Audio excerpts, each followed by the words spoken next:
En este pequeño video solamente voy a recordar en una tabla de frecuencia de datos cómo se calculan las medidas de posición central.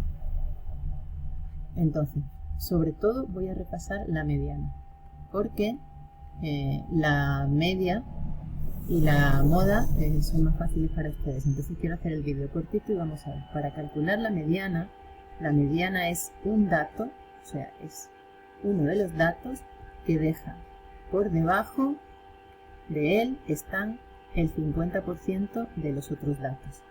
Y por arriba de él, es decir, son mayores a él, la otra mitad de los datos.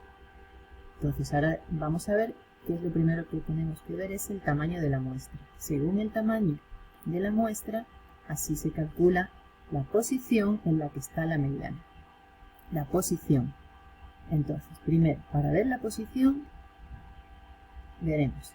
N es el tamaño de la muestra. Si N es par, por ejemplo, en este caso tengo aquí unos datos con una frecuencia. Sumo las frecuencias y es 26.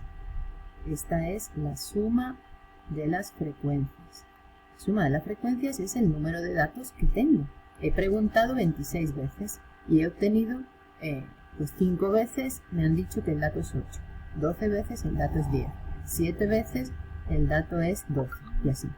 Entonces, cuando es par el número de datos, como es este 26, para ver la posición de la mediana, esa posición, lo que vamos a hacer es que vamos a dividir n entre 2, ¿ven? Y eso me da 13.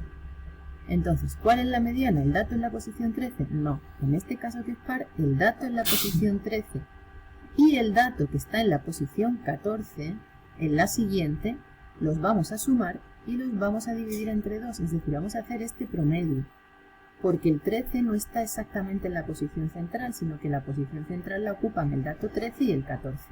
Así que vamos a ver cuáles son estos datos. Nos venimos aquí a la frecuencia y vemos, vamos a sumar la frecuencia, lo que se llama la frecuencia acumulada. Entonces aquí, hasta aquí tengo 5 datos. Y después le sumo 12, pues entonces tengo 17 datos acumulados. ¿Ven? Hasta aquí. Y después le podría sumar estos otros 7 y entonces tendría 34 datos acumulados. Y si... 24 datos acumulados. 24. Si luego le sumo estos 2, pues ya tengo los 26 datos. ¿Dónde está el dato 13? Pues vean, el dato 13 tiene que estar después del dato 5, aquí, entre estos 17. O sea, que el dato que me voy a encontrar en la posición 13 va a ser un 10. Y el dato que me voy a encontrar en la posición 14 también va a ser un 10.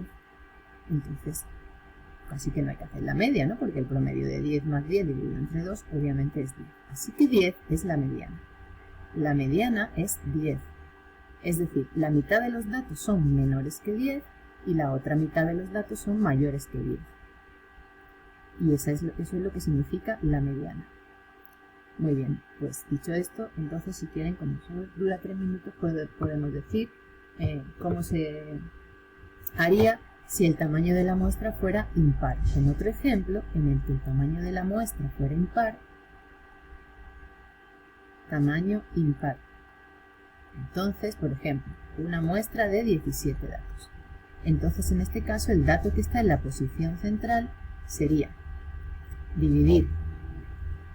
Como es impar, le vamos a sumar 1. Con eso ya hacemos par el tamaño de la muestra. Y lo dividimos entre 2. Y ese sí sería el dato central. No hay que hacer nada más.